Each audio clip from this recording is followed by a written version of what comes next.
ಈಗ ಒಂದು ಒಳ್ಳೆ ವಿಚಾರಣೆ ಏನು ಅಂದರೆ, ಒಂದು ಕಾನ್ಸೆಪ್ಟ್ ನಾನು ಹೇಳ್ತೀನಿ. ಚಿಕ್ಕ ಮಕ್ಕಳು ದೇವರಿಗೆ ಸಮಾನ ಅಂತ ಎಲ್ಲರಿಗೂ ಗೊತ್ತು. ಯಾಕೆ ಅಂತ ಗೊತ್ತಾ? ಯಾಕೆ ಅಂದರೆ 8-9 ವಯಸ್ಸಲ್ಲಿ ಮನಸ್ಸು ಅನ್ನೋದು ಅವರಿಗೆ ಶುರು ಆಗುತ್ತದೆ. ಅದಕ್ಕೆ ಮುಂಚೆ ಮನಸ್ಸು ಅನ್ನೋದು ಅವರಿಗೆ ಇಲ್ಲ, ಮೈಂಡ್ ಅನ್ನೋದು ಇರಲ್ಲ. ಬರೀ ಶರೀರ, ಫಿಸಿಕಲ್ ಬಾಡಿ, ಎಮೋಷನಲ್ ಬಾಡಿ ಎರಡು ಮಾತ್ರ ಇರುತ್ತೆ. ಅದಕ್ಕೋಸ್ಕರನೇ ಅವರು ದೇವರಿಗೆ ಸಮಾನ ಅಂತಾರೆ. 8-9 ವಯಸ್ಸಲ್ಲಿ ಮನಸ್ಸು ಅನ್ನೋದು ಶುರು ಆಗುತ್ತದೆ. ಮನುಷ್ಯ ಅಂದರೆ ಅದು ಮನಸ್ಸು ಅಂತ ಅರ್ಥ. ಮನಸ್ಸು = ಮನುಷ್ಯ ಅಂದರೆ ಮನಸ್ಸಿಂದಾನೇ ನಾನು, ಈ ಶರೀರ, ಜೆಂಡರು, ರಿಲಿಜಿಯನ್ನು, ಫ್ಯಾಮಿಲಿ, ನನಗೆ ಬೇಕು, ಈಗೋ, ಇದೆಲ್ಲ ಶುರು ಆಗುತ್ತೆ. ಅಂದರೆ ಮನಸ್ಸು ಇಲ್ಲ ಅಂದರೆ ಯು ಆರ್ ನಾಟ್ ಎ ಮನುಷ್ಯ. ಹಂಗಾಗಿ 8-9 ವಯಸ್ಸು ಬರಕೆ ಮಕ್ಕಳು ದೇವರು. ಅದಾದಮೇಲೆ ದ ಮೈಂಡ್ ಸ್ಟಾರ್ಟ್ ಆಗುತ್ತದೆ. ಆವಾಗ he becomes a men or women. So ಈ 8-9 ವರ್ಷದಲ್ಲಿ ಮನಸ್ಸು ಶುರು ಆಗ್ತಾ ಇದೆ ಅಲ್ವಾ? ಅದರ ಬಗ್ಗೆ ಯಾವುದೇ ಒಂದು ಸ್ಕೂಲಲ್ಲಿನೋ ಗ್ರಂಥದಲ್ಲಿನೋ ಈ ಮನಸ್ಸನ್ನು ಏನು ಮಾಡಬೇಕು, ಇದು ಹೆಂಗೆ ಮೇಂಟೈನ್ ಮಾಡಬೇಕು, ಏನೇನು ಮಾಡಬೇಕು ಯಾರೂ ಕೊಡಲ್ಲ. ಬರೀ ಆ ಮನಸ್ಸನ್ನು ಉಪಯೋಗಿಸಿ ಹಣ ಸಂಪಾದನೆ ಮಾಡೋದು, ಸ್ಕಿಲ್ಸ್ ಡೆವಲಪ್ ಮಾಡೋದು, ಬಿಸ್ನೆಸ್ ಮಾಡೋದು, ಇದು ಮಾತ್ರ ಹೇಳ್ಕೊಡ್ತಾ ಇರ್ತಾರೆ. ಈ ಮನಸ್ಸನ್ನ ನಾವು ಮೇಂಟೈನ್ ಮಾಡಬೇಕು. ಮೇಂಟೈನ್ ಮಾಡಬೇಕು ಅಂದರೆ ಈ ಮನಸ್ಸು ಒಳಗೆ ಏನಿದೆಯೋ ನಮಗೆ ಅರ್ಥ ಆಗಬೇಕು. ಮನಸ್ಸು ಒಳಗೆ 4 ಭಾಗಗಳಿದೆ: ಮನೋ, ಬುದ್ಧಿ, ಚಿತ್ತ, ಅಹಂಕಾರ. ಏನಾಗುತ್ತದೆ ಮನಸ್ಸು? ಏನೇನು ನೋಡ್ತಾ ಇರುತ್ತದೋ, ಕೇಳ್ತಾ ಇರುತ್ತದೋ, ನಾವು ಮುಟ್ತಾ ಇರ್ತೀವೋ, ಅಂದರೆ ಸೆನ್ಸಸ್ ಮೂಲಕ ಏನೇನು ಸಿಗುತ್ತೋ ಪ್ರತಿಯೊಂದನ್ನು ತಗೊಳ್ತಾ ಇರುತ್ತದೆ. ಏನೇನು ತಗೊಳ್ಳುತ್ತದೋ ಪ್ರತಿಯೊಂದನ್ನು ಚಿತ್ತ ಒಳಗೆ ಅದು ಸ್ಟೋರ್ ಮಾಡ್ತಾ ಇರುತ್ತದೆ. Like a memory chip, hard disk. ಏನು ಮಾಡಬೇಕು ಮಾಡಬಾರದು ಅನ್ನೋದು ಬುದ್ಧಿ ಡಿಸೈಡ್ ಮಾಡುತ್ತದೆ. ಒಂದು ಆ್ಯಕ್ಷನ್ ನಾವು ತಗೊಳ್ತೀವಲ್ವ, ಅದು ಅಹಂಕಾರ, ಈಗೋ. ಆ ಚಿಕ್ಕ ವಯಸ್ಸಲ್ಲಿ ನಾವು ಅವ್ರಿಗೆ ಏನಾದ್ರು ಕಲಿಬೇಕು ಅವ್ರಿಗೆ ನಾವು ಹೇಳ್ತಾ ಇದ್ದೀವಿ ಅಂದರೆ ಈ 4 ಭಾಗಗಳು ಅವ್ರಿಗೆ ಎಕ್ಸ್ಪ್ಲೇನ್ ಮಾಡಬೇಕು. ಮನಸ್ಸನ್ನು ಚೆನ್ನಾಗಿ ನೀವು ಮೇಂಟೈನ್ ಮಾಡ್ಕೋಬೇಕು. ಆವಾಗ ನೀವು ಒಳ್ಳೆ ಮನುಷ್ಯ ಆಗ್ತೀಯ ಅಂತ. ಹಂಗೆ ಬಿಟ್ಟಿದ್ರೆ ಅನ್ಆರ್ಗನೈಸ್ಡ್. ಮನಸ್ಸಿಗೆ ಏನು ಬೇಕು? ಒಂದು ಸ್ಟ್ರಕ್ಚರ್ ಬೇಕು, ಒಂದು ಡಿಸಿಪ್ಲಿನ್ ಬೇಕು, ಕ್ಲೆನ್ಲಿನೆಸ್ ಬೇಕು. ಆ ಒಳಗೆ ಇರೋ ಸ್ಟ್ರಕ್ಚರ್ ನಮಗೆ ಯಾವಾಗ ಅರ್ಥ ಆಗುತ್ತದೋ ಆವಾಗ ಏನು ಮೇಂಟೈನ್ ಮಾಡಬೇಕು ಅನ್ನೋ ಸತ್ಯನೂ ನಮಗೆ ಅರ್ಥ. ಬುದ್ಧಿ ಬರಬೇಕು ಅಂದರೆ ಅದು ಪುಸ್ತಕಗಳಿಂದ ಬರುತ್ತೆ.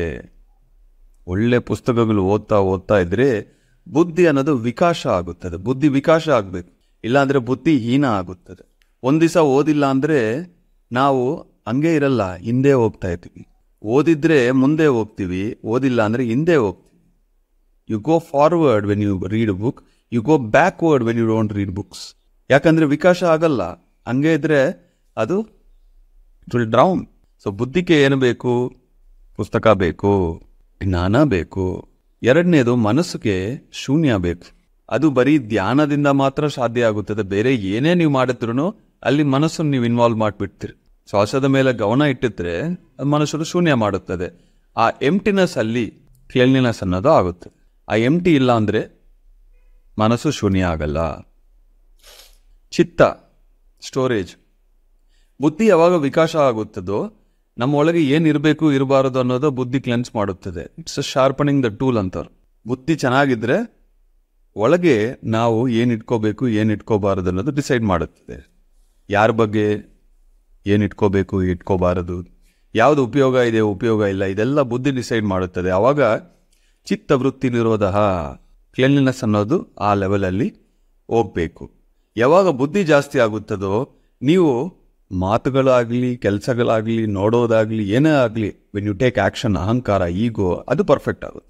ಯಾವಾಗ ಮನಸ್ಸು ಶುರು ಆಗುತ್ತದೋ ಮುಂಚೆನೇ ಮಕ್ಕಳನ್ನು ಧ್ಯಾನಕ್ಕೆ ನಾವು ಇಂಟ್ರೊಡ್ಯೂಸ್ ಮಾಡಬೇಕು. 8-9 ವರ್ಷದ ಮುಂಚೆನೆ, 5 ವರ್ಷದಿಂದಾನೆ. ಆವಾಗ ಚಿಕ್ಕ ವಯಸ್ಸಿಂದಾನೆ ಅವ್ರ ಮನಸ್ಸು ಅವ್ರು ಚೆನ್ನಾಗಿ ಇಟ್ಕೊಳ್ತಾರೋ, ಒಳ್ಳೆ ಮನುಷ್ಯ ಆಗ್ತಾರೋ. ಮನಸ್ಸಿಲ್ಲ ಅಂದರೆ ದೇವರು, ಮನಸ್ಸು ಇದೆ ಅಂದರೆ ಮನುಷ್ಯ. ಈ ಮನಸ್ಸು ದಾಟಿ ಬರ್ತಾರೆ ನೋಡಿ, ಇವ್ರಿಗೆ ಗೊತ್ತು. ಒಂದು ಚಿಕ್ಕ ಪ್ರಾಬ್ಲಮ್ ಬಂದರೆ ಅದಕ್ಕೆ ಸೊಲ್ಯೂಷನ್ನು ನಾವು ಹಿಂದೆ ಹುಡುಕ್ತೀವಿ. ಬಟ್ ಮನಸ್ಸು ದಾಟಿದ್ರೆ ದೇವರ ಲೋಕದಲ್ಲಿ ಆನ್ಸರ್ಸ್ ಇದೆ, ನಮ್ಮೊಳಗೇನೂ ಇದೆ, ಅದು ಅವ್ರಿಗೆ ಗೊತ್ತಾಗುತ್ತದೆ. ಕಣ್ಣು ಮುಚ್ಕೊಂಡು ಮನಸ್ಸನ್ನು ದಾಟಿ ಆನ್ಸರ್ಸ್ ಅವ್ರಿಗೆ ಸಿಗುತ್ತದೆ. ಇಲ್ಲಿ ಇಂಪ್ಲಿಮೆಂಟ್ ಮಾಡ್ತಾರೆ. ಯಾವುದೇ ಒಂದು ಪ್ರಶ್ನೆಗೆ ಉತ್ತರ ಬೇಕು ಅಂದರೆ ಮನಸ್ಸು ದಾಟಬೇಕು. ಮನಸ್ಸು ಒಳಗೇನೆ ನಾವು ಸರ್ಚ್ ಮಾಡ್ತಾ ಇದ್ದೀವಿ. ಮನಸ್ಸು ದಾಟಿದ್ರೆ ಇಡೀ ಯೂನಿವರ್ಸ್ಗೆ ನಮಗೆ ಆಕ್ಸೆಸ್ ಸಿಗ್ತಾ ಇದೆ. ಅದನ್ನು ಮಾಡಬೇಕು. ಆ ಒಂದು ಸ್ಕಿಲ್ಲನ್ನು ಇಂಟ್ಯೂಷನ್ ಅಂತಾರೋ ಅದು ಡೆವಲಪ್ ಮಾಡ್ಕೋಬೇಕು. ಡೆವಲಪ್ ಮಾಡಬೇಕಂದ್ರೆ ಅದಕ್ಕೆ ಕರ್ಮ ಇರಬಾರದು, ಎರಡನೇದು ಧ್ಯಾನ ಇರಬೇಕು. ಮನಸ್ಸಿದ್ರೆ ಮನುಷ್ಯ, ಮನಸ್ಸಿಲ್ಲ ಅಂದರೆ ದೇವರು. ನಾವೆಲ್ಲರೂ ದೇವರೇ, ಬಟ್ ನಾವು ಮನುಷ್ಯರಂತ ಅಂದ್ಕೊಂಡು ಈ ಮನಸ್ಸು ಒಳಗೇನೆ ಒಂದು ರೂಮ್ ಒಳಗೇನೆ ನಾವು ಜೀವಿಸ್ತಾ ಇದ್ದೀವಿ. ಆ ರೂಮ್ ಹೊರಗೆ ಹೋಗಬೇಕು ಅಂದರೆ, ಮನಸ್ಸು ದಾಟಬೇಕು ಅಂದರೆ ಕರ್ಮ ಇರಬಾರದು, ಎರಡನೇದು ಧ್ಯಾನ ಶಕ್ತಿ ಇಲ್ಲ ಅಂದರೆ ದಾಟೋದು ಕಷ್ಟ. ಇದು ನಮ್ಮ ಬಗ್ಗೆ ಕತೆ, ನಮ್ಮ ಒಳಗೆ ಇರೋ ಒಂದು structure. Thank you very much my dear friends.